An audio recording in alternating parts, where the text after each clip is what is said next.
Estamos llegando a nuestro final de sola escritura, pero las bendiciones han caído como lluvia en estas semanas pasadas. Me gustaría leer para ustedes estas bienaventuranzas como aliento para estos últimos duros momentos que estamos pasando. En Mateo capítulo 5, versículos del 10 al 12. Y dice así: Bienaventurados los que padecen persecución por causa de la justicia, porque de ellos es el reino de los cielos.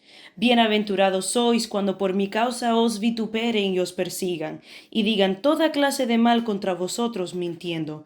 Gozaos y alegraos, porque vuestro galardón es grande en los cielos, porque así persiguieron a los profetas que fueron antes de vosotros. No estamos solos, mis hermanos, y para seguir en adelante en sola escritura tendremos al pastor Cecilio Pérez del canal El Clamor de Medianoche. Dios les bendiga.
Muy buenos días a nuestros queridos hermanos desde el África, España, Suramérica, Brasil, Argentina, pasando acá hasta México, Estados Unidos, Canadá, el Caribe.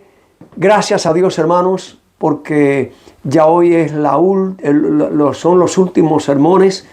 Esta tarde ya se cerrará. Gracias a Dios por esta campaña tan maravillosa, donde hemos recibido grandes noticias del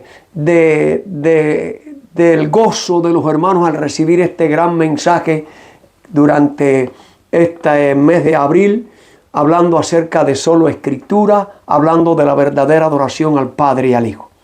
Bien, les invito ahora a inclinar sus rostros, sus cabezas, para pedir la bendición de Dios. Oramos.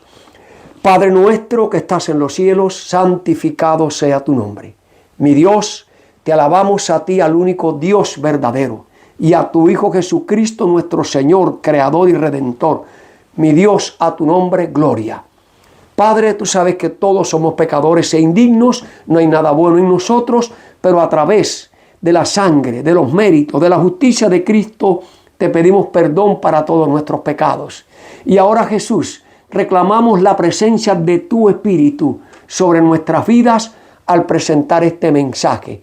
En tus manos nos encomendamos. Bendice a cada persona que escuche este mensaje y que tu Santo Espíritu Cristo haga la obra en ellos. Oramos en el bendito y sagrado nombre de Jesús. Amén y amén. El mensaje que quiero compartir con ustedes en esta mañana lleva como título El gran mandato del Padre, solo escritura. Quiero decirles que estamos viviendo los últimos días de la historia del mundo. Estamos viviendo en el fin del tiempo. Ya estamos en la controversia final entre Cristo y Satanás. La batalla entre la verdad y el error. El último conflicto entre la verdadera y falsa adoración. Y la gran pregunta que todos debemos hacernos es la siguiente. En esta controversia entre Cristo y Satanás, ¿de qué lado estoy yo? ¿A quién estoy sirviendo? En esta gran lucha entre la verdad y el error, ¿a quién yo le creo? Y en esta última gran batalla entre la verdadera adoración y la falsa adoración, la pregunta es, ¿a quién estamos adorando? Y el mensaje que quiero compartir con ustedes es precisamente sobre la adoración. Dios, el soberano del universo, dio una orden, dio un mandato, dio un mensaje para todos los ángeles del cielo, los habitantes del universo y también posteriormente para ti y para mí, los habitantes de esta tierra. Y ese mandato y esa orden está registrada en la epístola del apóstol Pablo a los cristianos hebreos, allí en el capítulo 1 y los versículos del 5 al 6. Dice así la palabra de Dios. Porque ¿a cuál de los ángeles dijo Dios jamás, mi hijo eres tú? Hoy yo te he engendrado, y otra vez yo seré a él por padre, y él me será a mí por hijo.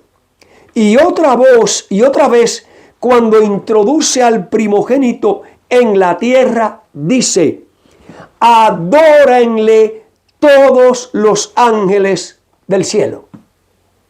Ese fue el mandato, esa fue la orden que Dios dio para todo el universo. Adoren al Hijo. Amado hermano, tú podrás buscar desde el Génesis hasta el Apocalipsis y podrás buscar en todos los libros del espíritu de la profecía y no encontrarás otra orden y otro mandato donde Dios ordene adorar a otro Dios que no sea su Hijo o a otra persona. No lo encontrarás. Por eso es el mensaje de la verdadera adoración al Padre y al Hijo solamente. Ahora, razones por las cuales tú y yo debemos de adorar al Hijo. Razón número uno. Dios lo dijo, adórenle a Él, o sea, a Cristo.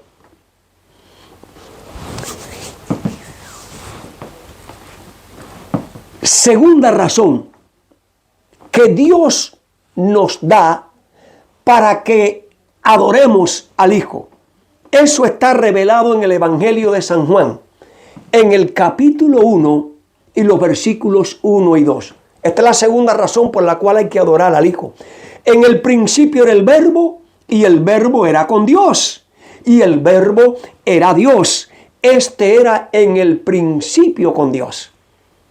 Hebreos, capítulo 1 y versículo del 1 al 3. Dios, habiendo hablado de muchas veces y en muchas maneras, en otro tiempo a los padres por los profetas, y en estos postreros días nos ha hablado por el Hijo, a cual constituyó heredero de todo, por el cual asimismo hizo el universo, el cual siendo el resplandor de su gloria y la misma imagen de su sustancia, y sustentando todas las cosas con la palabra de su potencia, habiendo hecho la purgación de nuestros pecados por sí mismo, se sentó a la diestra de la majestad en las alturas. Cita de Elena G. de White, Exaltad a Jesús, 2 de enero. El Señor Jesucristo, el divino Hijo de Dios, existió desde la eternidad como una persona distinta y sin embargo era uno con el Padre. era la excelsa gloria del cielo, era el comandante de las inteligencias celestiales, y el homenaje de la adoración de los ángeles era recibido por él con todo derecho. Y esto no era robar a Dios. Así que vemos que la primera razón por la cual que hay que adorar a Cristo, número uno, Dios lo ordena. Y segunda razón era porque Cristo era Dios igual al Padre. Ahora, tercera razón por la cual nosotros debemos de adorar al Hijo y obedecer el mandato de Dios está registrado en el Evangelio de San Juan, en el capítulo 1 y versículo 3. Dice así la palabra: todas las cosas por Él fueron hechas, y sin Él nada de lo que ha sido hecho fue hecho. Colosenses, apóstol Pablo, capítulo 1 y versículo 15, el cual es la imagen del Dios invisible, el primogénito de toda criatura, porque por Él fueron criadas todas las cosas que están en los cielos y las que están en la tierra, visibles o invisibles, sean tronos, sean dominios, sean principados, sean potestades. Todo fue criado por Él y para Él. Y Él, Cristo, es ante todas las cosas, y por Él todas las cosas subsisten. Cita White: el mundo fue hecho por Él, y sin Él nada de lo que ha existido fue hecho. Juan 1:3. Si Cristo creó todo lo que existe, entonces Él existía antes de todas las cosas. Las palabras expresadas con relación a esto son decisivas, que nadie necesita quedar presa de las dudas. Cristo era Dios esencialmente, y en el sentido más elevado era con Dios desde toda la eternidad, Dios sobre todo, bendito para siempre. Así que la tercera razón, la primera porque Dios lo ordenó, la segunda porque Cristo es Dios, y la tercera porque Cristo es creador. Por eso hay que adorarle. Y ahora la cuarta razón. La cuarta razón la encontramos también en el Evangelio de San Juan, en el capítulo 1 y el versículo 14, cuando dice: y aquel verbo fue hecho carne y habitó entre nosotros, y vimos su gloria, gloria como del unigénito del Padre, lleno de gracia y de verdad. El apóstol Pablo, Filipenses, capítulo 2, del 5 al 7, dice: haya pues en vosotros este sentir que hubo también en Cristo Jesús, el cual, siendo en forma de Dios, no tuvo por usurpación ser igual a Dios. Sin embargo, se anonadó a sí mismo, tomando forma de siervo, hecho semejante a los hombres. ¿Para qué? ¿Para qué Cristo se hizo siervo semejante a los hombres? ¿Para qué Cristo, el verbo, se hizo carne? Simplemente para salvar a la humanidad. Así lo presenta el evangelista San Mateo en el capítulo 1 y versículo 23. He aquí la Virgen concebirá y dará a luz un hijo, y llamará su nombre Emmanuel, que declarado es con nosotros Dios. ¡Wow! Mateo 1:21. Y parirá un hijo, y llamará su nombre Jesús, porque él salvará a su pueblo de sus pecados. Cita White: el gran creador convocó las huestes celestiales para conferir honra especial a su Hijo en presencia de todos los ángeles. Y ahora aquí en verde: Él estaba sentado en el trono con el Padre. Dos sentaditos en el trono, Padre e Hijo, solamente. Con la multitud celestial de santos ángeles reunida a su alrededor. Padre e Hijo con la multitud de ángeles. Nadie más. Dice así la palabra. Entonces el Padre hizo saber que había ordenado que Cristo, su Hijo, fuera igual a Él. No hay nadie fuera del Padre y del Hijo que sean iguales a ellos. Es lo que dice la palabra. Y eso lo entiende una persona con sus sentidos comunes bien claro. Dice, de modo que donde quiera que estuviese el Hijo, estaría Él mismo también. Y ahora en amarillo dice, la palabra del Hijo debería obedecerse tan prontamente como la del Padre. Este había sido investido de la autoridad de comandar las huestes celestiales, angélicas.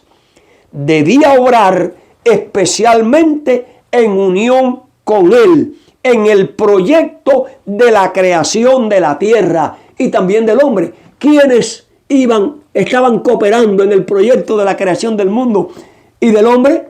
El Padre y el Hijo, palabra de Dios. Y de todo ser viviente que habría de existir en ella. Ejecutaría su voluntad. No haría nada por sí mismo. La voluntad del Padre se cumpliría en el Hijo. ¡Wow! Extraordinario, maravilloso.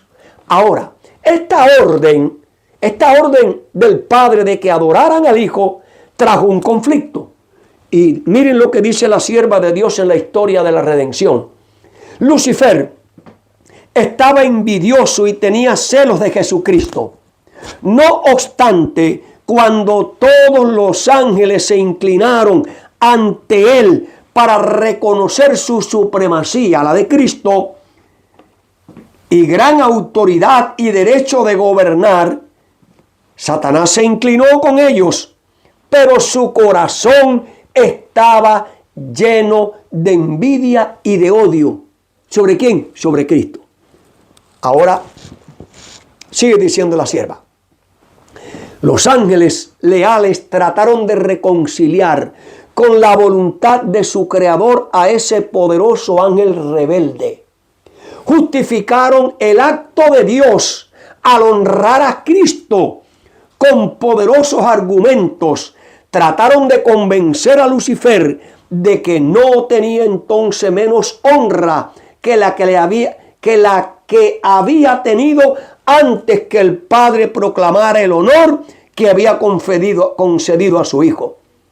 Le mostraron claramente que Cristo era el Hijo de Dios, que existía con Él antes que los ángeles fueran creados y que siempre había estado a la diestra del Padre, sin que su tierna y amorosa autoridad hubiese sido puesta en tela de juicio hasta ese momento, y que no había dado orden alguna que no fuera ejecutada con gozo por las huestes angélicas. Argumentaron que el hecho de que Cristo recibiera honores especiales de parte del Padre en presencia de los ángeles no disminuía la honra que Lucifer había recibido hasta entonces. Los ángeles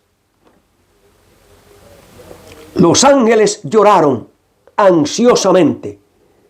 Intentaron convencerlo de que renunciara a su propósito malvado para someterse a su creador, pues todo había sido hasta entonces paz y armonía. Lucifer no quiso escucharlo. Eso está en Historia de la Redención. Miren esta otra cita, White, del Conflicto de los Siglos. Libro muy leído. El pecado nació en aquel que después de Cristo, escuchen, el pecado nació en aquel que después de Cristo había sido el más honrado por Dios y el más exaltado en honor y en gloria entre los habitantes del cielo. Está claro. En orden de prioridades, el soberano, el Padre número uno. Le seguía en orden el Hijo y en orden el tercero. ¿Quién dice esto, hermano? Solo Escritura. Palabra de Dios. ¿Tú crees esto? Que así sea. Si no lo crees, hermano, tienes un velo en los ojos. Está claro, repito, el pecado nació en aquel que después de Cristo había sido el más honrado por Dios y el más exaltado en honor, en gloria entre los habitantes del cielo. Antes de su caída, Lucifer era el primero de los querubines que cubría el propiciatorio santo y sin mácula. Así dice Jehová el Señor: tú eres el sello de perfección, lleno de sabiduría, consumado en hermosura. En el Edén, jardín de Dios, estabas. De toda piedra preciosa era tu vestidura. Eras el querubín ungido que cubrías con tus alas. Yo te constituí para esto. En el santo monte de Dios estabas. En medio de las piedras de fuego te paseabas. Perfecto eras en tus caminos desde el día en que fuiste creado hasta que la iniquidad fue hallada en ti. Isaías: ¿cómo caíste del cielo, oh lucero, hijo de la mañana? Cortado fuiste por tierra, tú que deleitabas a la gente. Tú que decías en tu corazón: subiré a los cielos, al cielo, en lo alto, junto a las estrellas de Dios, ensalzaré mi solio, mi trono, y en el monte del testimonio me sentaré a los lados del Aquilón, el norte, y sobre las alturas de las nubes subiré y seré semejante al Altísimo, al soberano del universo. Quería ser más que Cristo, que era realmente Dios, igual que el Padre. El orgullo, el odio de Lucifer, el odio contra Cristo lo llevó a esta pretensión. Ahora, hermanos, esta trajo confusión, lucha y una guerra en el cielo. Así lo declara el vidente de Patmos en Apocalipsis, capítulo número 12 y los versículos del 7 al 9. Dice así la palabra de Dios: y fue hecha una gran batalla en el cielo. Miguel y sus ángeles lidiaban contra el dragón, y lidiaba el dragón y sus ángeles, y no prevalecieron, ni su lugar fue más hallado en el cielo. Y fue lanzado fuera aquel gran dragón, la serpiente antigua, que se llama Diablo y Satanás, el cual engaña a todo el mundo. Fue arrojado en tierra, y sus ángeles fueron arrojados con él. Ahora, amados hermanos, las antiguas aspiraciones y pretensiones de Satanás en el cielo, de ser igual a Dios, de ser adorado, de establecer un trono, no han cambiado. Por medio de la mentira y el engaño, hizo caer y arrastrar a la tercera parte de los ángeles. Así mismo lo hizo con nuestros primeros padres en el Edén. Él intentó levantar su trono en esta tierra y ser adorado, y a través de la historia ha inducido a los hombres a que le adoren, a que lo exalten como Dios. La gran pregunta: ¿cómo ha logrado Satanás engañar a la tercera parte de los ángeles? ¿Cómo ha logrado Satanás engañar a nuestros primeros padres? Pues muy bien, hermanos. Número uno, Satanás ha engañado a la tercera parte de los ángeles y a nuestros primeros padres con la confusión, la mentira, número uno. Número dos, la confusión. Y número tres, el sincretismo, la mezcla. Ahora, Dios le advirtió a nuestros primeros padres en el Edén que había un ser maligno, un ángel caído, que rodeaba el Edén, pero que solamente les podía tentar y hacer caer en el árbol de la ciencia del bien y del mal. Por lo tanto, no debían ir allí, no debían separarse, no debían tocarlo, no debían comer, porque iban a morir. Y precisamente nuestros primeros padres, empezando con Eva, desobedecieron a Dios y comieron, y ustedes conocen la historia.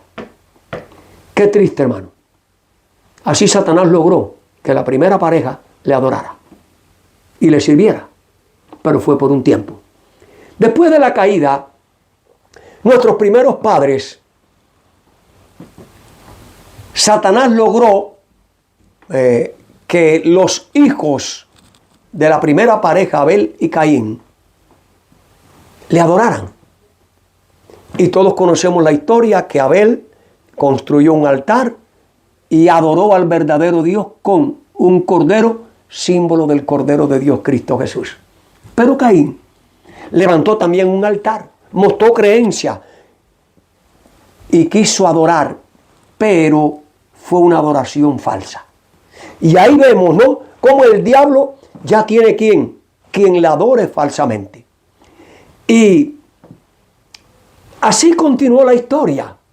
Y llegamos a la época después del diluvio, la destrucción del mundo, cuando las personas empezaron a multiplicarse y comenzaron ellos, tentados por Satanás, ¿ve?, de que construyeran una torre como un símbolo de salvación. También era un símbolo de falsa adoración. De esa forma, aquella multitud allá en el lugar llamado en la Biblia como Babel, los hombres construyeron aquella historia, aquella torre, mejor dicho. Y ahora nosotros vemos que desde allí, desde ese lugar de Babel, surge, aquí está en pantalla, la primera falsa trinidad de la historia de este mundo. Escuchen bien. Esta era la primera falsa trinidad caldea, compuesta por 3 personas: Nimrod, padre; Tamuz, hijo; y Semiramis, la esposa de Nimrod. Pero miren, hermano, miren lo que vamos a leer a continuación. Inicio de la leyenda. Nace el niño Dios, entre comillas, con minúscula, llamado Tamuz, cuyo nacimiento ocurrió el 25 de diciembre. ¿Qué te muestra esto? Que así como la primera trinidad pagana que existió, la caldea, con Nimrod, Tamuz y Semiramis, Tamuz, su hijo, nace el día 25 de diciembre. Semiramis muere y su espíritu vuelve a la luna, llegando a ser la diosa luna y la reina del cielo, según Jeremías.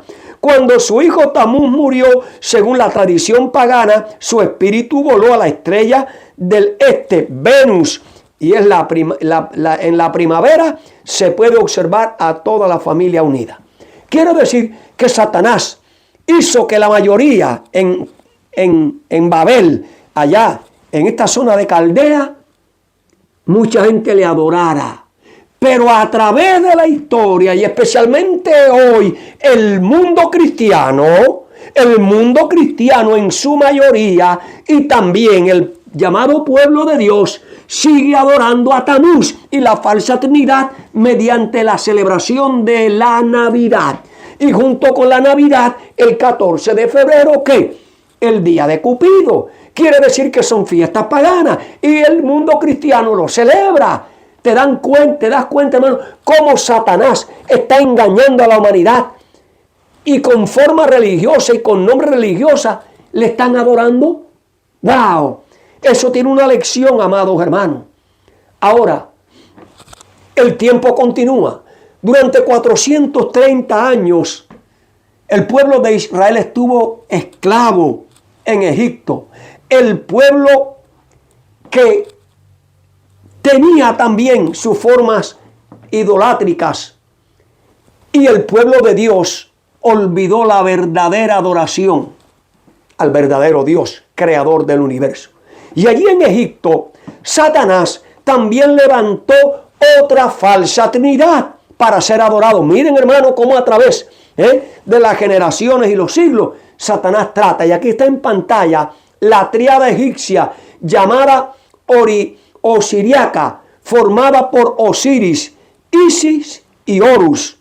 Más tarde se convirtió en la Trinidad del Padre, el Hijo y el Espíritu Santo, en la nueva religión que surgiría en el fin del tiempo, que tenía que destruir las creencias pasadas anteriores para poder lograr su supremacía. Eso está en una enciclopedia histórica del mundo español. Ahí usted puede encontrar eso. ¿Te das cuenta, querido hermano? Ahora, miren esta cita guay. Al acercarse el fin de la peregrinación, ya Israel había salido de Egipto, al acercarse al fin de las peregrinaciones por el desierto, se repitieron las condiciones del pacto. En Baal Peor, donde hubo aquella gran apostasía, en los linderos de la tierra prometida, donde muchos cayeron víctimas de la tentación sutil, los que permanecieron fieles renovaron sus votos de lealtad. Moisés los puso en guardia contra las tentaciones que les asaltarían en el futuro y los exhortó fervorosamente a que ellos permanecieran separados de las naciones circundantes y que adorasen solo a Dios. Profetas y Reyes, página 219. Ahora, Dios advirtió a su pueblo, al antiguo Israel, por medio de Moisés, diciéndoles que al entrar y poseer la tierra prometida, la Canaán terrenal, que se cuidaran, número uno, no hagan alianza con sus enemigos, los pueblos paganos. No den sus hijos en matrimonio con esos pueblos paganos, porque eran idólatras. Y número tres, que no adorasen a sus dioses. Esos tres consejos, el pueblo de Israel, ¿qué? Los pisoteó, los olvidó. ¿Y qué hicieron? Alianzas, dieron sus hijos en matrimonio y adoraron a los dioses y a las trinidades paganas de aquel tiempo. Ahora, este siempre fue el mensaje que Dios le dio a su pueblo mediante sus profetas. Número uno, no tendrán dioses ajenos delante de mí. Y número dos, no se hagan imagen, no te harás imagen de ninguna cosa, ni arriba en los cielos, ni abajo en la tierra, porque Jehová, tu creador y redentor. Hermanos, el pueblo de Dios siempre ha estado advertido. Miren esta cita guay de Profetas y Reyes. Dice, la apostasía de Israel se había desarrollado gradualmente de generación en generación. Satanás había hecho repetidas tentativas para inducir a la nación escogida a que olvidasen los mandamientos, estatutos y derechos. Deuteronomio 6, que había prometido guardar para siempre. Sabía él que si tan solo podía inducir a Israel a olvidarse de Dios y andar en pos de dioses ajenos, la idolatría, para servirlos y postrarse ante ellos, de cierto perecería. Eso está en Deuteronomio 18, 8-19. Hermanos, el tiempo pasó. El tiempo pasó.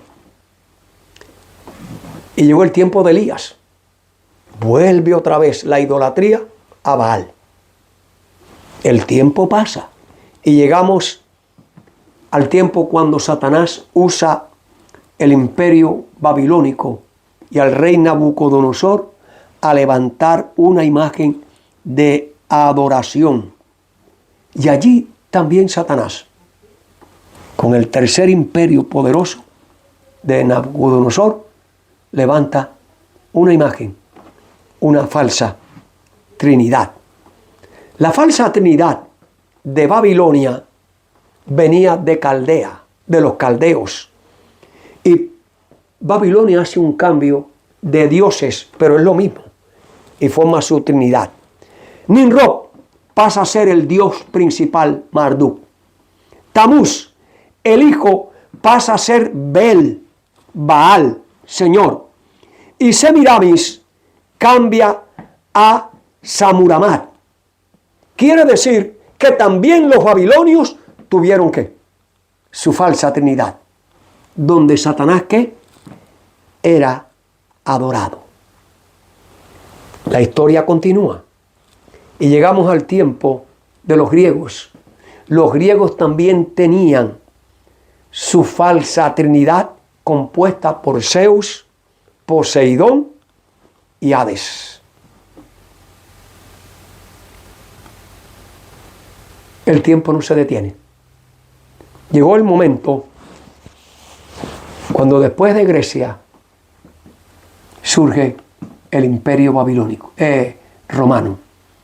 Y Roma también tenía su tríada capitolina. Aquí está en pantalla. La Trinidad católica, compuesta por Júpiter, Minerva y Apolo. Quiere decir, hermanos, que a través de la historia, el diablo, usando los poderes gobernantes, ha levantado su trono y sus falsos dioses, su falsa trinidad. Recuerden, Satanás persiste en ser adorado. Lo hizo con Abel y Caín, pero especialmente con Caín. Lo hizo en Babel. Lo hizo en el Sinaí con el becerro de oro. Lo hizo en tiempo de Josué cuando dijo: yo y mi casa serviremos a Jehová. Repitió la misma historia en los días de Elías con Baal. Y conocen la historia cuando Baal convocó a los 400 profetas en el Monte Carmelo. Y allí se mostró que Dios es Dios y a Él hay que adorarle. Lo repitió en el tiempo de Juan el Bautista predicando en el desierto el arrepentimiento, el abandono de pecado. Lo intentó con Cristo en el desierto, que le adorara, y Cristo lo arrepintió y le dijo: al Señor tu Dios adorará y a Él solo servirá. Vete, Satanás. Lo intentó y lo logró también en la Edad Media. Ahora, hermanos, la misma historia, antigua, desde el cielo, por el Edén y pasando por todas estas historias que hemos mencionado. Satanás, por medio de falsas trinidades, iba a repetir el mismo programa, la misma historia en el tiempo del fin.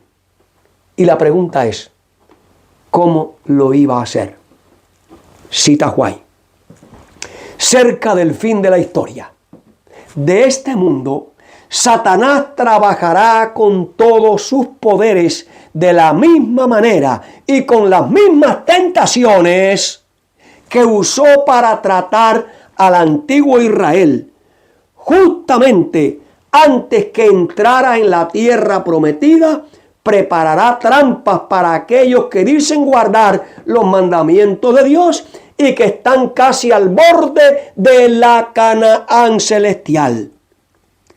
Usará sus poderes a fin de atrapar a las almas y hacer caer al pueblo profeso de Dios en sus puntos más débiles, la falsa adoración. Ahora, el deber del pueblo que guarda los mandamientos de Dios es que velar, orar, escudriñar las escrituras diligentemente, atesorar la palabra de Dios en el corazón para no pecar contra Él con pensamientos idolátricos, de idolatría y prácticas deshonrosas, corrompiendo así la iglesia de Dios. Rivion Algera 17:5. Más claro, ni el agua. Como lo hizo en el pasado. La historia se repite. Usó los imperios, usó los poderes políticos, usó los poderes religiosos, usó su falsa trinidad para engañar al pueblo de Dios. Y siempre tuvo éxito. Y siempre tuvo adoradores. Ahora, hermanos, hasta a través de todas esas edades y de todos esos imperios, Satanás fue adorado. Ahora te pregunto, ¿no intentará los mismos métodos, la misma fórmula de adoración y de falsas trinidades en el último tiempo? Claro que sí, claro que sí. Él siempre usa la mentira, él siempre usa la confusión, él siempre usa el sincretismo, la verdad. Por eso dice que en los últimos días muchos apostatarán escuchando las doctrinas de demonios, o sea, las doctrinas de Satanás. Ahora te pregunto, amado hermano, ¿quién sustituyó, quién reemplazó al Imperio Romano? Pues claro que está bien obvio en la historia secular y en la historia bíblica. El papado. La Iglesia Católica surge de la conversión de Constantino pagano con el cristianismo. Se mezcló el cristianismo y ahí surgió el hombre de pecado. Y el hombre de pecado, compuesto, dirigido por la Iglesia Católica, también tiene su falsa trinidad, que es la que tú y yo conocemos, como le llaman el Padre, el Hijo y el Espíritu Santo. Miren, aquí está. El origen pagano de la Trinidad. Ya están en pantalla, eso fue lo que le mencionamos a ustedes, de los pueblos paganos y de los imperios pasados. Pero miren lo que dice aquí debajo. La doctrina de la Trinidad fue creada en el año 325 después de Cristo, en el concilio de Nicea y reafirmada en el concilio de Constantinopla en el 381. Esta doctrina se la atribuye Roma. Ese es el vino de la Babilonia. Y con ese vino ha embriagado al mundo entero y aún hasta el mismo pueblo de Dios. Aquí está la falsa Trinidad. Aquí se representa al Padre, al Hijo, la cruz y la paloma. Ahora, hermanos, al finalizar ese periodo de persecución de Roma papal, de los 1260 días o años, Dios levantaría un pueblo y a ese pueblo le hace un llamado a sus hijos fieles que pertenecían a diferentes confesiones religiosas para formar parte del remanente del tiempo del fin. Y ese mensaje se da a través del mensaje del primer ángel y segundo ángel con Guillermo Miller y los que salieron de esas iglesias. Ahora, los fundadores o pioneros del movimiento adventista, todos ellos salieron de iglesias trinitarias, por lo tanto eran trinitarios. Pero a medida que Dios le iba revelando las grandes verdades del Evangelio y el mensaje de los tres ángeles y el mensaje del santuario y el mensaje de la verdadera adoración y el mensaje de salud, ellos dejaron de creer en la Trinidad. Todos ellos creyeron en la doctrina del Padre y del Hijo. Esa doctrina Dios se la reveló. Por eso es que cuando usted lee las doctrinas que Dios le reveló a los pioneros, está la adoración al Padre, la adoración al Hijo y punto y final. Ahora, uno de los líderes principales de aquel movimiento, pues Jaime White, era un acérrimo antitrinitario, esposo de la profeta. Por muchos años convivieron, por muchos años compartieron la vida matrimonial, la vida social, en la mesa, en lugares de recreación. Y la señora White nunca le reprendió. ¿Por qué era antitrinitario? ¿Por qué, hermano? Porque la doctrina trinitaria viene a través del paganismo, levantada, sustentada por Satanás, para que le adoren a él como pretendía en el cielo. Miren esta visión que Dios le reveló a la profeta. Eso está ahí en Carta 12 de 1886. Dice: nuestro pueblo ha sido considerado demasiado insignificante, o sea, en aquel tiempo, para ser digno de notar. Pero ocurriría un cambio, o sea, que se ocurriría un cambio. Ahora se están dando los primeros pasos. El mundo cristiano ahora está dando los pasos que pondrán necesariamente de relieve al pueblo que guarda los mandamientos de Dios. Diariamente se suprime la verdad de Dios y se le sustituye por las teorías y las doctrinas falsas de origen humano. ¿De dónde sale la falsa Trinidad? Siempre a través de origen humano. Y la falsa Trinidad de estos últimos días inventada por Roma, ahí está bien claro, hermanos queridos. Se trazan planes y se realizan movimientos destinados a esclavizar la conciencia de los que deseen ser leales a Dios. Los que tienen la facultad de decir las leyes se opondrán al pueblo de Dios. Cada alma será aprobada. Ojalá que como pueblo seamos sabios y sepamos impartir esa sabiduría a nuestros hijos. Se investigará cada posición de nuestra fe. Y si no somos estudiantes cabales de la Biblia, establecidos firmemente y fortalecidos, la sabiduría de los grandes hombres del mundo será demasiado para nosotros. Tú, mi hermano, yo, tenemos que fundar nuestra fe, nuestras creencias en un así dice Jehová. Si no lo haces, la sabiduría humana será demasiado para nosotros. El diablo sabe cómo hacerlo. Y el diablo ha escogido los grandes hombres, los hombres más ilustres de este mundo, para introducir su falsa trinidad.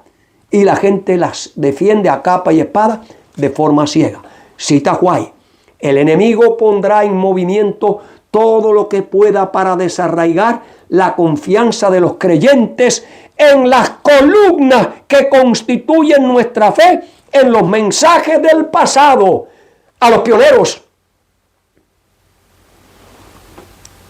Las columnas del pasado, lo cual nos ha colocado sobre la elevada plataforma de la vida eterna y ha establecido y dado distinción a la obra.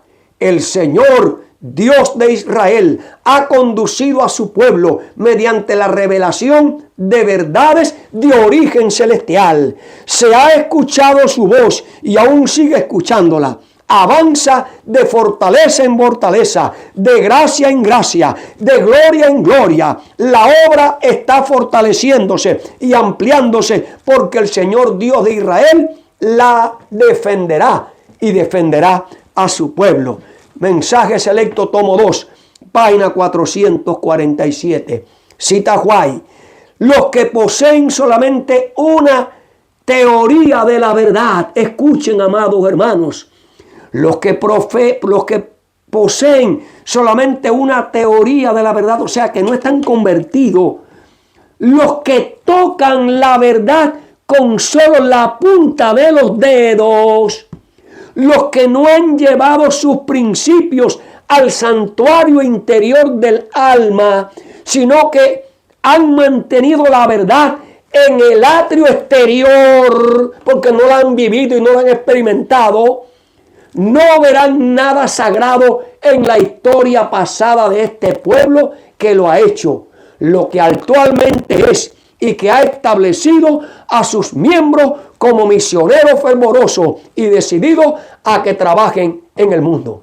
¿Entiendes, hermano? Como la mayoría de nuestros hermanos conoce que la verdad, ¿por qué? Con la puntica del dedo, y no han introducido la verdad en el lugar santísimo de su santuario, su mente y su corazón, sino que se han quedado en el atrio, repitiendo lo mismo que la gente repiten, no estudian la palabra, no buscan el espíritu profecía, no le creen a Dios, no le creen a la profeta, pero sí le creen a los hombres. Dios tenga misericordia de ellos. Cita White, solo escritura, hermano. Aquí no hay palabra de invención humana, solo escritura. Los que pasaron por estas experiencias de la predicación del primero y segundo ángel deben ser tan firmes como una roca en su apego a los principios que nos han convertido en adventistas del séptimo día. Hermanos queridos, las doctrinas de los pioneros son las doctrinas verdaderas, son las doctrinas que tú debes obedecer, son las doctrinas que tú debes vivir, son las doctrinas que tú tienes que predicar, no las falsas doctrinas que se han introducido en estos tiempos. Dice, deben ser obreros juntamente con Dios al confirmar el testimonio y al afirmar la ley entre sus discípulos. Los que participaron en el establecimiento de nuestra obra sobre un fundamento de verdades bíblicas. Los que conocen los postes indicadores que han señalado el camino correcto deben considerarse como obreros de valor más elevado. Cuando hablan de las verdades que les ha sido confiada, lo hacen basándose en una experiencia personal. Estos hombres no deben permitir que su fe se cambie en infidelidad, ni deben permitir que el estandarte del tercer ángel sea arrebatado de su mano. Deben mantenerse firmes hasta el fin de su confianza, hasta estar firmes hasta el fin su confianza del principio. Hermanos queridos, ¿cuántos nos critican? ¿Cuántos nos humillan? ¿Cuántos están levantando falsos testimonios contra los que estamos predicando la verdadera adoración, la del Padre y del Hijo? Pero hermanos, están perdonados. Hay paz en nuestro corazón. No hay ningún pensamiento, ni ofensivo, ni de reproche, ni de crítica. Cuando recibimos esos mensajes, oramos como Cristo oró en el Calvario. Padre, perdónalos, porque no saben lo que hacen. Oramos para que Dios algún día use el poder de Cristo, el espíritu personal de Cristo, para que toque sus corazones y ellos puedan descubrir la verdad del Padre y del Hijo, no de una falsa Trinidad. Cita White. El Señor ha declarado que la historia del pasado se repetirá cuando entremos en la obra final. Tú y yo estamos entrando en la obra final. Tú y yo estamos entrando en la hora de la controversia, de la última gran batalla entre la verdadera y la falsa adoración. Hay que proclamar ante el mundo todas las verdades que Él ha dado para estos últimos días. Hay que fortalecer cada pilar que Él ha establecido. Ahora no podemos alejarnos del fundamento que Dios ha colocado. No podemos entrar en ninguna nueva organización, porque esto significa apostatar de la verdad. Manuscrito 129, 1905. Hermanos, hay voces que se dicen, pastor, no prediquen más sobre eso. Pastor, no prediquen más sobre eso. Y me llaman, pastor, aconsejándome, no prediquen más sobre eso. Pero hermanos queridos, hay algo en mi corazón, hay un fuego que me dice, no calles. Y Pablo dijo, y si nosotros calláramos, o la palabra dice, si nosotros calláramos, las piedras que hablarían. No podemos callar, hermanos, aunque nos denigren, porque eso lo hicieron con todos los profetas, lo hicieron con Cristo, lo hicieron con los reformadores. Aunque nos denigren, aunque nos escupan, aunque nos crucifiquen otra vez, no podemos dejar de decir lo que hemos descubierto, lo que el Señor nos ha revelado en el fin de la historia.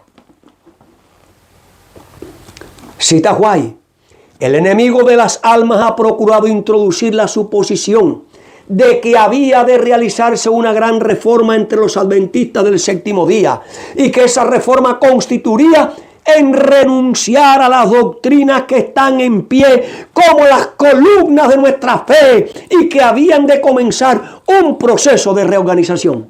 ¿Entiendes, hermano? ¿Entiendes, hermano? Palabra de Dios. ¿Crees? Amén. ¿No crees? Dios tenga misericordia de ti. Si se efectuara esta reforma, ¿qué resultaría?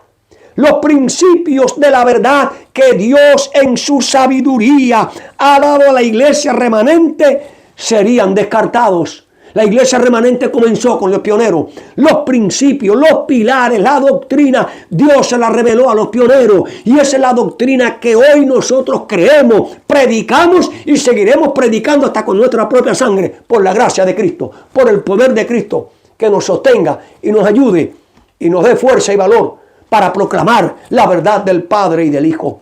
Los principios los principios de verdad que Dios en su sabiduría ha dado a la iglesia remanente serían descartados, serían cambiada nuestra religión. Los principios fundamentales que han sostenido la obra durante los últimos 50 años serían considerados como error.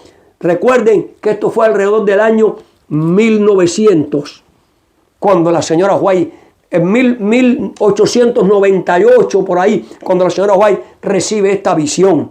Se establecería una nueva organización, se escribirían libros de una nueva orientación, se introduciría un sistema de filosofía intelectual. Y eso es lo que está pasando. La hermandad le está haciendo caso a los doctores, a lo que dicen las universidades. Hermanos queridos, es tiempo de que tú le hagas caso a solo Escritura. ¿Qué dice la Biblia? ¿Cómo lees?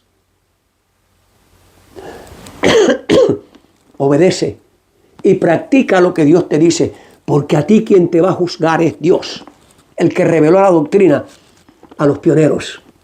Y es la doctrina que tú tienes que creer. Los fundadores de este sistema irían a las ciudades y harían una obra maravillosa, sí, harían una obra maravillosa, pero solo que sin el poder de la verdad, introduciendo errores. Ahora, hermano, esta nueva organización, estos nuevos libros, estos nuevos enfoques que se producirían, estos cambios en la doctrina, ¿saben ustedes cuándo comenzó? Bueno, esto comenzó allá por el año 1904, 5. No, 1902, por ahí. Esa nueva organización comenzó bajo el liderazgo del famoso pastor Daniels. En aquel tiempo, la presidencia de la iglesia era ocupada por 2 años. Te nombraban, por 2 años terminaba, ibas al campo. Nombraban a otro. Estaba por 2 años como presidente e iba al campo. O sea, para evitar lo que hace Roma. Y ahora allí el famoso pastor Daniels se perpetuó en el poder nada menos que por 22 años. Este fue el primero que comenzó la nueva organización.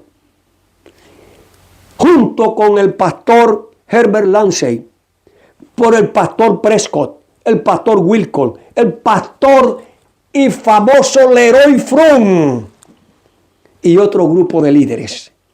Miren lo que hicieron estos señores. Cita White, manuscrito 67.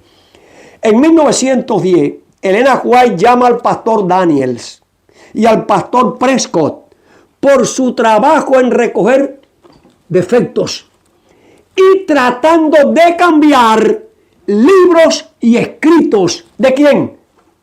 De la señora White. Y ella los llama. ¿Qué están haciendo? Se introducirían ¿qué cambio? Una reforma, una nueva organización, con un liderazgo perpetuado. Permanecen ahí por años y años y años. Así trabajan. Hermanos, en ese tiempo, cuando la señora White muere por el 1915, 10 años después, en 1926, el pastor Prescott y Daniel, le piden al Leroy Frum: necesitamos que hagas un libro sobre el Espíritu Santo. No pude pasar ese mensaje que lo tenía yo, el testimonio del Leroy Frum.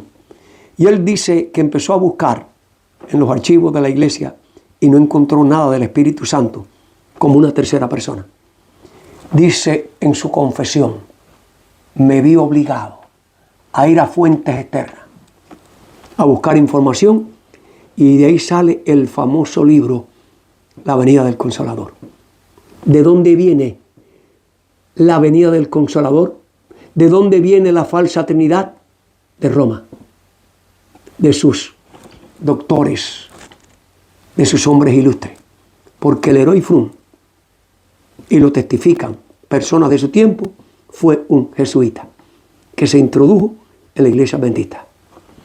En el año 1931 se escribe un nuevo anuario, porque el último anuario se escribió en vida de la señora White en 1914, y de ahí en adelante no se escribió ninguno, y en el 1931 aparece un nuevo anuario, muy diferente, con una nueva declaración de fe y de creencia, introduciendo la Trinidad sin voto. Como todos nosotros sabemos, en el Congreso de 1980 ya habían muerto todos los descendientes de los pioneros. No quedaba rastro de ninguno de ellos.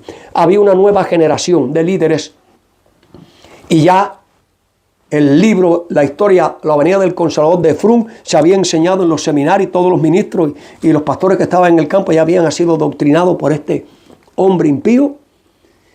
Dice que la iglesia en 1980, en el Congreso Mundial, oficialmente vota la doctrina de la Trinidad, cuando ya no había oposición. El presidente de turno, que me guardo por ética su nombre, dijo: ahora todos somos católicos. Claro, habían aceptado oficialmente la doctrina de la Trinidad. Cita White: los elementos que se coaligaron en esta lucha contra la verdad y la justicia están ya obrando activamente. La palabra santa de Dios, que nos ha sido dada y transmitida a costa de tanto padecimiento, de tanta sangre de los mártires, no es apreciada debidamente. La Biblia está al alcance de todos, pero pocos son las que la aceptan verdaderamente por guía de la vida. La incredulidad predomina de modo alarmante, no solo en el mundo, sino también en la iglesia. Muchos han llegado al punto de negar doctrinas que son el fundamento mismo de la fe cristiana. Añado yo la adoración del Padre y del Hijo. Los grandes hechos de la creación, como los presentan los escritores inspirados, la caída del hombre, la expiación, el carácter perpetuo de la ley de Dios, son en realidad rechazados entera o parcialmente por gran número de los que profesan ser cristianos. Por eso dice Apocalipsis capítulo 12 versículo 17: entonces el dragón fue airado contra la mujer y se fue a hacer guerra contra la simiente de ella, los cuales guardan los mandamientos de Dios y tienen el testimonio de Jesús. Amados hermanos, Satanás, el diablo, la serpiente antigua, con sus mentiras, sus engaños y su confusión, usando a hombres impíos dentro de nosotros mismos, le hace guerra al fiel remanente que no adora y que no adorará la imposición que pronto Satanás, por medio de sus agentes humanos, impondrán leyes en el mundo obligatorias para que todo el mundo le adore. Eso está en Apocalipsis capítulo 13, los versículos del 15 al 17. Y le fue dado que diese espíritu a la imagen de la bestia, para que la imagen de la bestia hable, y hará que cualquiera que no la adoraren a la imagen de la bestia sean muertos. Y hacía que todos, a los pequeños, a los grandes, a los ricos, a los pobres, a los libres, a los siervos, se le pusiese una marca en su mano derecha o en su frente, y que ninguno pudiese comprar o vender, sino solo aquellos que tuvieran la señal o el nombre de la bestia o el número de su nombre. Hermanos queridos, el diablo a través de los tiempos ha hecho guerra, pero en los últimos días hará una guerra terrible. ¿Contra quién? Contra el remanente que cree en la firme plataforma, en la firme verdad, en la firme doctrina establecida que Dios le dio a los pioneros al principio. Habrá un pueblo que predica, que vive, que enseña y enseñará ese mensaje. Amados hermanos, la gran controversia entre Cristo y Satanás, sostenida desde hace cerca de 6,000 años, está por terminar. Y Satanás redobla sus esfuerzos para hacer fracasar la obra de Cristo en beneficio del hombre y para sujetar las almas en sus lazos. Su objeto consiste en tener sumido al pueblo de Dios en las tinieblas y en la impenitencia hasta que termine la obra mediadora del Salvador y no haya más sacrificio por el pecado. ¿Entiende cómo el diablo está tratando de que la gente le adore? En esta hora final, en esta hora, hermano, de la crisis final, en esta hora de la última batalla entre Cristo y Satanás, en esta hora, en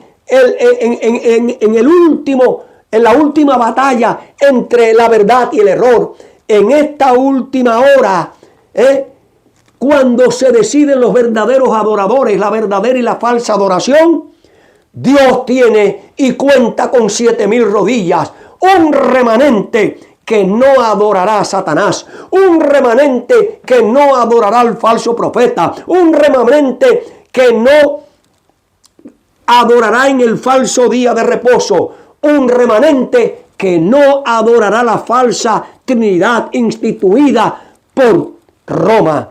Ese fiel remanente está inspirado por el ejemplo de los miles y millones de hombres y mujeres que a lo largo de los siglos no han doblado su rodilla para adorar a Satanás y sus falsos sistemas de adoración. Y así como Abel levantó el verdadero estandarte de la verdadera adoración y le costó la vida, y así como el fiel Elías levantó el verdadero estandarte de la verdadera adoración en el monte Carmelo, así como el valiente Jeremías levantó el verdadero estandarte de la verdadera adoración en medio de la apostasía de Jerusalén, así como Juan el Bautista levantó la verdadera estandarte de la verdadera adoración en el desierto de Judea, así como Cristo levantó el verdadero estandarte de la verdadera adoración en el monte, en el desierto de la tentación. Así como los mártires y héroes de la Edad Media levantaron el verdadero estandarte de la adoración al costo de su vida y la hoguera. También en la última generación, en la última crisis, en la última batalla entre la verdad y el error, Dios cuenta con un remanente que levantará en alto el estandarte de la verdadera adoración del Padre y del Hijo. Ahora, hermanos queridos, cuando la gran mayoría se postre para adorar a Satanás, cuando la gran mayoría adore el falso domingo, cuando la gran mayoría adore la falsa Trinidad, Dios cuenta con un fiel remanente que bajo la inspiración del cuarto ángel, que es el mismo Cristo, porque el Espíritu Santo es el mismo Cristo, estorbado por la humanidad. Cristo no podía estar en todo lugar personalmente, por lo tanto convenía a sus discípulos que se fuese al Padre y enviase el Espíritu como su sucesor en la tierra. El Espíritu Santo es el mismo despojado de la personalidad humana, independientemente de ella. Él se representaría a sí mismo como presente en todos los lugares por su Espíritu Santo. Ese remanente que cree que Cristo es el Espíritu, porque el Señor es el Espíritu, es el que proclamará el último mensaje de amonestación al mundo. Y ese mensaje está revelado en Apocalipsis 14, 6 al 7. Y vi otro ángel volar por en medio del cielo, que tenía el evangelio eterno para predicarlo a los moradores de la tierra, a toda nación, tribu, lengua y pueblo, diciendo en alta voz: temed a Dios y dadle honra, porque la hora de su juicio ha venido, y adorad a aquel que hizo el cielo y la tierra, el mar y las fuentes de las aguas. ¿Quiénes hicieron la tierra? ¿Quiénes hicieron al hombre? ¿Quiénes hicieron esta creación? Solo dos: el Padre y el Hijo. Si lo quieres ver, lee el primer capítulo del párrafo 4 de Patriarcas y Profetas. Si lo quieres ver y saber, lee el primer capítulo de la historia de la redención. Créele a la profeta, créele a la sierva de Dios, y estarás seguro y serás prosperado. Amados hermanos, el fiel remanente del tiempo del fin proclamará este glorioso mensaje. Y este mensaje, como dice la sierva de Dios, exalten a Jesús. Ustedes que enseñan al pueblo, exáltenlo en sus exhortaciones, en sus sermones, en cantos y oraciones.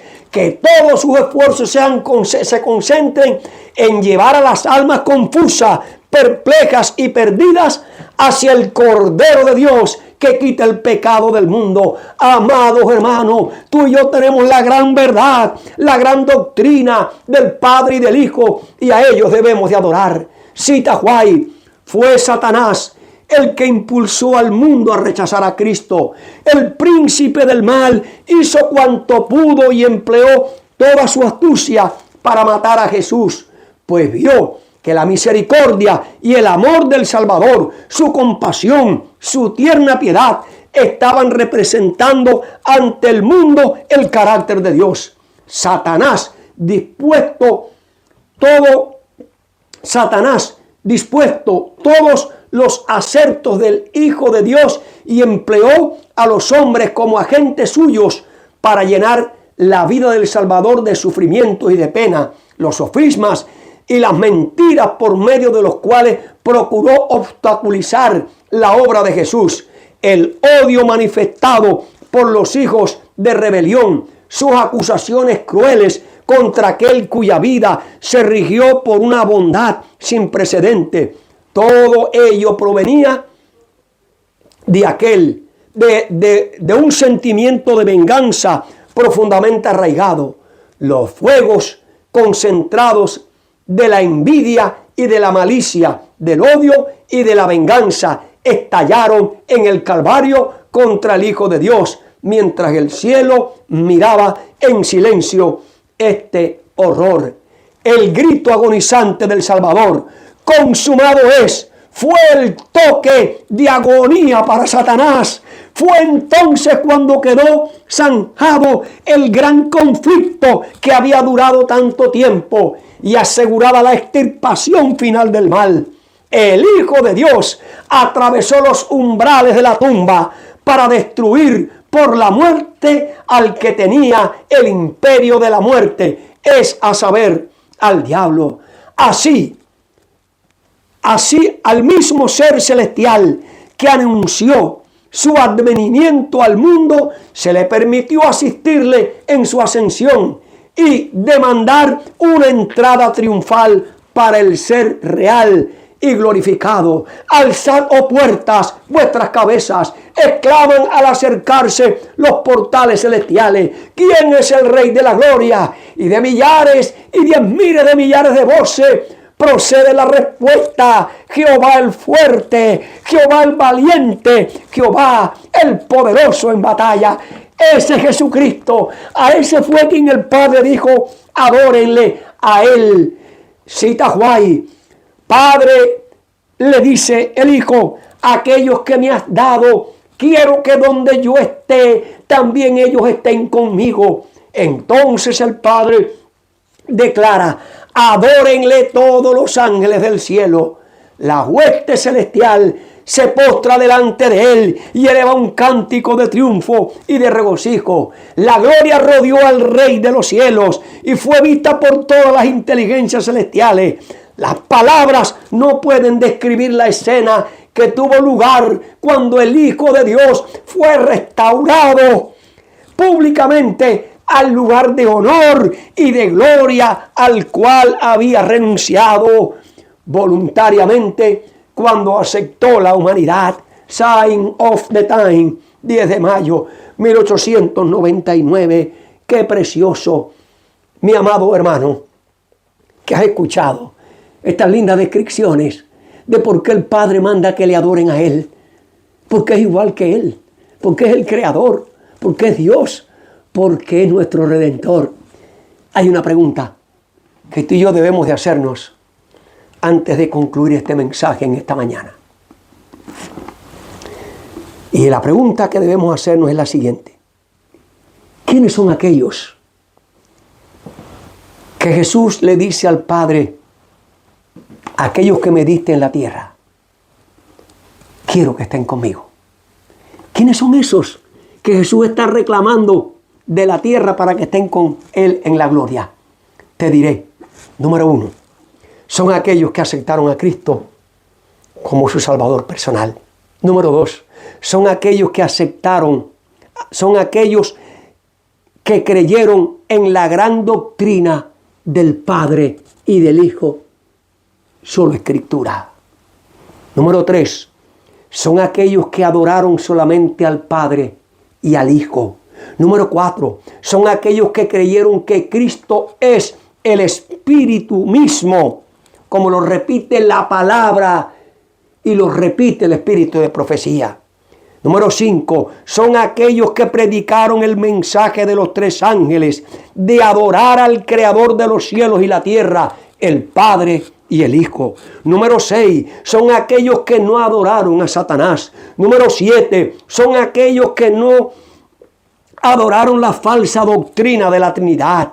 Número 8, son aquellos que no adoraron el falso día de reposo. Número 9, son aquellos que no amaron sus vidas por causa de Cristo. Número 10, son aquellos que siguieron al Cordero por donde quiera que andaban en la tierra. Cita White: mientras Pablo contemplaba a Cristo en su gloria, prorrumpió en exclamación de admiración y sorpresa: indiscutiblemente grande es el misterio de la piedad. Dios fue manifestado en carne, justificado en el Espíritu, visto de los ángeles, predicado a los gentiles, creído en el mundo, recibido arriba en gloria. En Él fueron creadas todas las cosas, las que hay en los cielos, las que hay en la tierra, visibles e invisibles, sean tronos, sean dominios, sean principados, sean potestades. Todo fue creado por medio de Él y para Él. Y Él es ante todas las cosas, y todas las cosas que subsisten por Él. Estos son los que el Hijo reclama al Padre: aquellos que me has dado, aquellos que me han seguido, aquellos que han levantado el verdadero estandarte de la verdad y de la verdadera adoración. Yo quiero que estén conmigo. Y ese fue el grupo que Cristo reclama al Padre. Y esa fue la visión que vio Juan allá en la patria celestial, en el reino de los cielos, descrita allí en Apocalipsis capítulo 7 y los versículos del 9 al 14. Después de estas cosas, después de la batalla, después de la lucha entre el bien y el mal, después de haber levantado el verdadero estandarte de la verdadera adoración del Padre y del Hijo, dice: miré y aquí una gran compañía, la cual ninguno podía contar, de toda la gente y linajes y pueblos y lenguas, que estaban delante del trono y en la presencia del Cordero, vestidos de ropas blancas, palmas y palmas en sus manos, y clamaban en alta voz diciendo: salvación a nuestro Dios, que está sentado sobre el trono, y al Cordero. Todos los ángeles estaban alrededor del trono y de los ancianos, y los 4 seres vivientes postráronse sobre su rostro delante del trono y adoraron a Dios, diciendo: amén. La bendición, la gloria, la sabiduría, la acción de gracia, la honra, la potencia, la fortaleza sean a nuestro Dios para siempre jamás. Amén. Y respondiendo uno de los ancianos diciendo: estos que están vestidos de ropas blancas, ¿quiénes son y de dónde han venido? Y yo le dije: Señor, tú lo sabes. Y él me dijo: Estos son los que han venido de gran tribulación y han lavado su ropa y la han emblanquecido en la sangre del Cordero.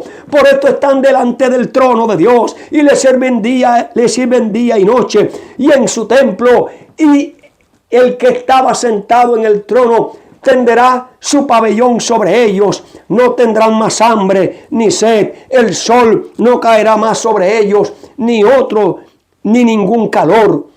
Porque el Cordero que está en medio del trono los pastoreará, los guiará a fuentes de aguas vivas. Y Dios limpiará toda lágrima de ellos. Esos son aquellos que Cristo reclama. En el mundo tuvieron aflicción. En el mundo levantaron la voz para proclamar que solo hay que adorar al Padre y al Hijo. Son aquellos que levantaron el estandarte de la gloriosa verdad a través de los siglos. Allí yo quiero estar. Y yo quiero que también tú estés. Pero para estar allí tienes que vivir y tienes que aceptar la verdadera adoración. Y la verdadera adoración está en dos personas, Padre e Hijo. Que así sea. Que allí estés tú con tu familia. Que allí esté yo. Es mi deseo con mi familia. Es mi deseo y mi oración. Amén. Amén. Gloria, honra, poder y adoración al Padre y al Hijo. Oremos. Padre, gracias por tu palabra. Ella es clara. Ella es entendible. Gracias porque tú has dado la orden. Adórenle a Él, a Cristo, quien es como Dios, quien es el Creador, quien es el Redentor. Él se merece la honra, la gloria y el poder. Ayúdanos, Padre, para que en estos tiempos de lucha nuestra fe no falte. Que podamos proseguir predicando y proclamando la verdad del Padre y del Hijo, la verdadera adoración. Ese es nuestro anhelo, nuestro deseo. Asístenos con el Espíritu de Cristo. Danos tu poder, Cristo. Danos la fuerza y sosténnos, porque como humanamente no podemos, pero en el nombre de Cristo haremos proeza. Ven pronto a buscarnos y llévanos para estar pronto en esa gran multitud delante del trono. Ese es nuestro anhelo y nuestro deseo. Oramos en el nombre de Jesús. Amén y amén. Dios me les bendiga y nos vemos a la tarde, a las 3 de la tarde. Bendiciones. Feliz sábado.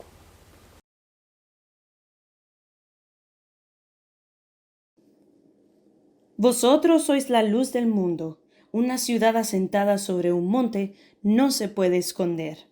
Así de grandes somos, mis hermanos, cuando estamos juntos estudiando y predicando la palabra de Dios. Por eso les esperamos a las 3 de la tarde, hora del este, con nuestro hermano Yeser Alejo del canal El Clamor de Medianoche. Maranata.